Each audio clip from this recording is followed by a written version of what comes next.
Wala talmizu anfusakum ay la yalmis ba'dukum ba'dha. Jangan sebahagian orang mencaci sebahagian yang lain. Tapi Allah gunakan uslub yang amat indah.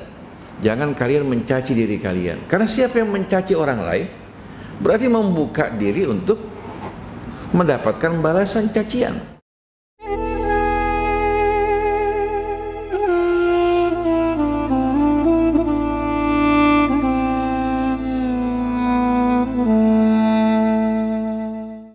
Allahumma shalli ala sayyidina Muhammadin wa alihi wa sahbihi wa sallim.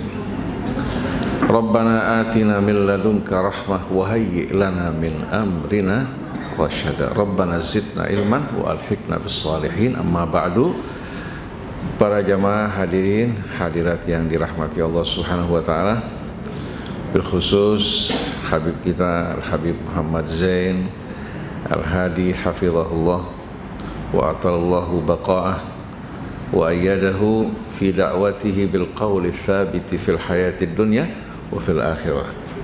Itu pula Ustaz Hamzah bin Attas Al-Attas, ada Ustaz Ahmad bin Hasan Al-Idrus, itu pula para asatidzah yang lain, ibu-ibu yang dirahmati Allah. Assalamullahi alaikum jami'an wa rahmatullahi wa barakatuh. Merupakan kebahagiaan juga kehormatan bagi saya untuk bisa datang dalam majelis yang mulia ini. Sudah lama sebetulnya ingin datang. Ternyata beliau lebih dulu datang hadirin sekalian ke majelis kita di Al-Mahdi. Memang beliau selalu berada di depan dalam kebaikan. Mudah-mudahan Allah kumpulkan kita bersama-sama dalam keridhaan.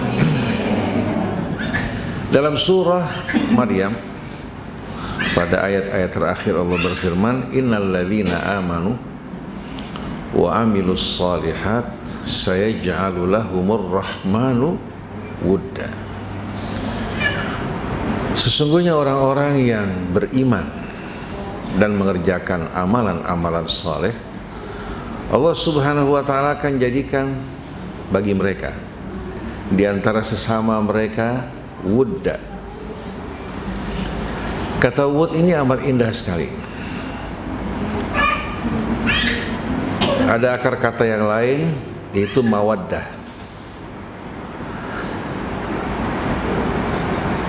Allah janjikan bagi orang yang beriman, bagi mereka dalam kehidupan rumah tangga mereka, dalam kehidupan bermasyarakat mereka, pergaulan mereka, Allah akan letakkan di hati mereka wudda.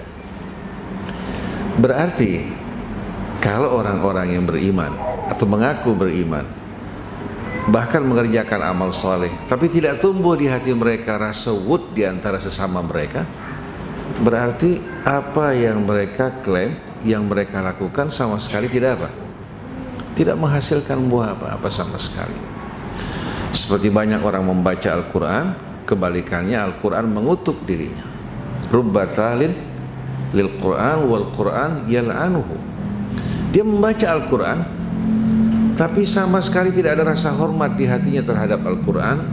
Malah Al-Quran dijadikan sebagai alat kendaraan untuk mengejar dunianya. Dia menempatkan ayat-ayat Allah bukan pada tempatnya. Dia menggiring ayat Allah Subhanahu wa ta'ala untuk memperjuangkan, membela kefanatikannya hingga menimbulkan fitnah di antara kaum muslimin. Jadi bukan mengikuti petunjuk Quran, bukan berada di belakang Al-Quran, tapi dia menempatkan dirinya di depan, Al-Quran di belakang. Al-Imam Muhammad bin Ali Zainal Abidin Al-Baqir dalam satu ucapan berkata, Al-Quran huwa syafi'ul musyaffa'. Quran adalah juru syafaat yang akan didengar dan diterima syafaatnya. Man ja'alahu amamah qadahu ilal jannah. Yang meletakkan Quran di depan sedangkan dia di belakang sebagai pengikut yang setia, mempelajari, memahami isinya dan diikuti apa yang dituntun dan diperintahkan Al-Quran. Kalau dia menempatkan Quran di depan, maka Quran akan mengantarkan dirinya menuju ke surga dan akan menjadi pembela yang akan membela dirinya. Tapi sebaliknya, wa man ja'alahu khalfah qadahu ilan nar.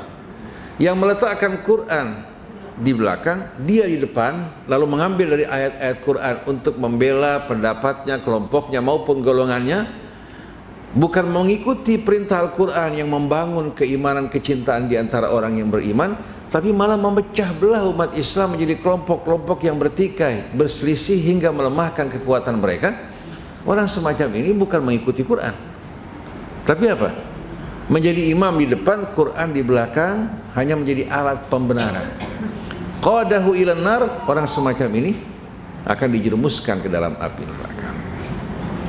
Nah, banyak di tengah-tengah kaum muslimin yang mengaku sebagai orang yang beriman, dan mereka juga mengerjakan amalan soleh, bahkan mengaku sebagai orang-orang yang membela sunnah Rasul. Tapi kalau kita perhatikan dari gambaran mengenai sunnah Rasul, pribadi, akhlak, begitu juga ciri-ciri orang yang beriman dalam Quran, tidak terdapat pada mereka. Quran mengingatkan bahwa orang yang beriman tidak akan mengolok-olok saudaranya, tidak akan juga mencaci saudaranya, tidak akan juga tidak akan memberikan julukan-julukan yang tidak patut, tidak akan berburuk sangka terhadap mereka, tidak akan mencari-cari dan mengintai kesalahannya. Setiap melihat kesalahan ditutupi, kebaikan disebarkan, dan juga tidak akan mengumpat membicarakan keburukan saudaranya, apalagi menjatuhkan, membusukkan dirinya. Ini gambaran dalam suratul Hujurat mengenai hubungan di antara masyarakat Islam. Ya ayyuhalladzina amanu. Kita lihat, ya ayyuhalladzina. Setiap ada ayat yang memanggil orang yang beriman, dilanjutkan dengan tuntunan, maka tuntunan yang terdapat pada ayat tersebut menjelaskan kriteria orang yang beriman. Kalau Allah memanggil orang yang beriman lalu mengarahkan mereka dengan bimbingan dan tuntunannya tidak dilakukan oleh orang yang beriman, berarti mereka bukan orang yang.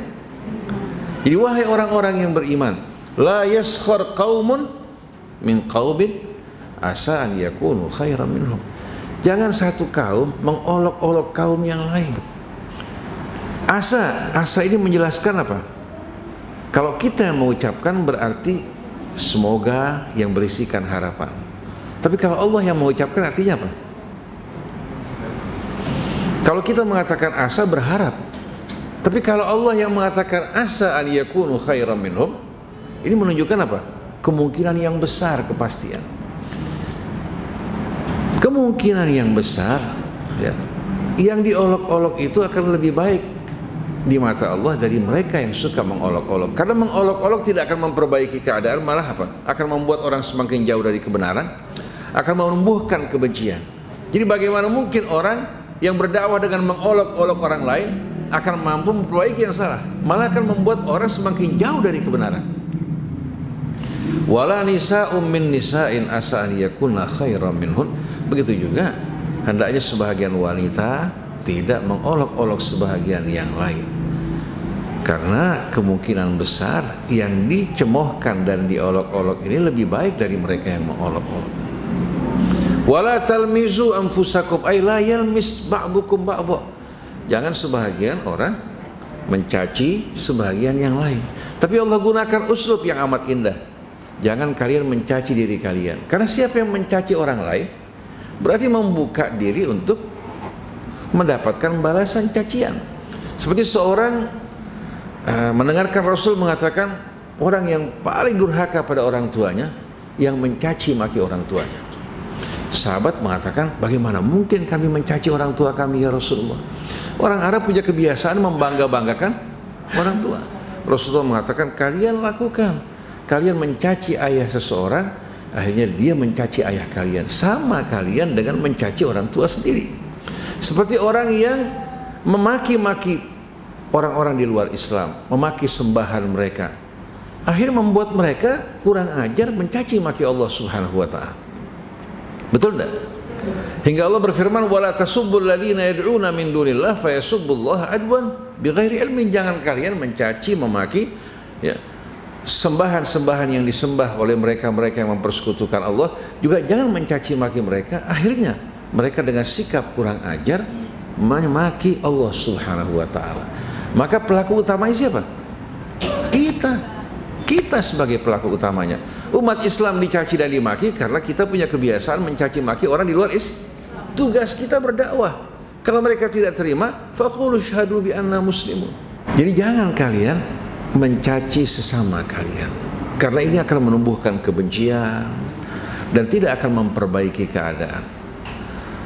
Wala talmizu anfusakum wala tanabazu bil alqab, dan jangan kalian juga saling memberikan julukan di antara sesama kalian yang tidak baik. Orang kalau diberikan julukan melekat pada orang tersebut yang tidak baik, pasti akan sakit hati.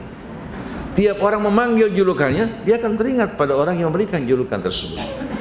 Dan di Indonesia, terutama di Jakarta, yang paling menyedihkan, nama yang suka mendapatkan julukan yang tidak baik, nama Nabi Muhammad.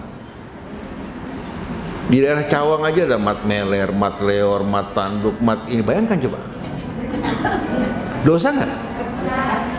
Seharusnya nama Muhammad dijaga, dimuliakan, tapi mereka berikan julukan-julukan yang tidak bagus. Nah, kebiasaan di masyarakat Betawi memberikan julukan yang tidak baik ini harus dihilangkan. Insya Allah masyarakat Betawinya akan apa? Akan semakin mulia. Kemudian, ya ayyuhal bi'sal ismul fusuqu ba'dal iman wa man lam yatub fa ulaika humudz zalimun. Bi'sal ismu, seburuk-buruknya nama setelah orang beriman pada Allah adalah nama apa? Nama fasik.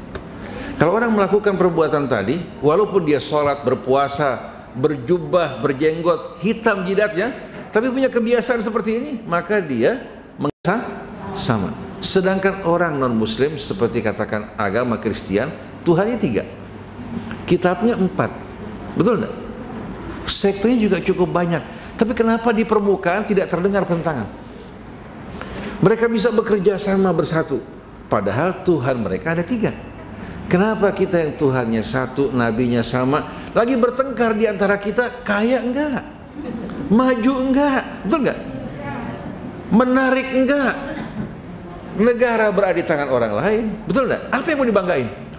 Kalau di atas mimbar mencaci sana, mencaci sini, seolah-olah dunia di tangan mereka, padahal la ilaha illallah. Ini betul-betul orang yang tidak tahu diri sama sekali. Ini yang dikatakan namanya sufaha. Sufaha ini orang sudah bodoh merasa paling pintar, sudah sehat sakit merasa paling apa? Paling sehat. Ada obatnya enggak? Kalau ada orang mau ngobati, malah yang ngobatin sakit. Kalau dalam bahasa yang lain namanya hamaqah, kullu da'in lahu dawa'un yustatabbu bihi il hamaqata ayat man yudawiha. Tiap penyakit ada obatnya kecuali hamaqah, bikin sakit orang yang mengobati. Bisa-bisa yang ngobatin datang keluar hilang akalnya. Nah, di tengah-tengah bangsa kita ini banyak terdapat sufaha idza qila lahum la tufsidu fil ardi qalu innama nahnu muslihun. Kalau dikatakan jangan kalian merusak di muka bumi, mereka mengatakan siapa yang bilang? Kita sedang melakukan perbaikan. Nah, mudah-mudahan kita tidak termasuk dari orang-orang seperti itu, orang yang selalu mengajak ke arah perbaikan. Mudah-mudahan sisa umur kita yang berharga ini, kita nggak tahu berapa lama lagi yang tersisa. Mudah-mudahan Allah ampuni dosa kita yang lampau, tempatkan di jalan yang lurus, istiqamah di atasnya, dan tutup kita dalam keadaan husnul khatimah, dikumpulkan bersama nabinya, bersama para keluarganya, bersama sahabat-sahabat yang berjuang setia di sisi nabinya. Begitu pula bersama kafilah para nabi yang mendahului kita. Subhanakallahumma wa bihamdik, asyhadu an la ilaha illa anta astaghfiruka wa atubu ilaik, wal afu minkum. Wassalamualaikum warahmatullahi wabarakatuh.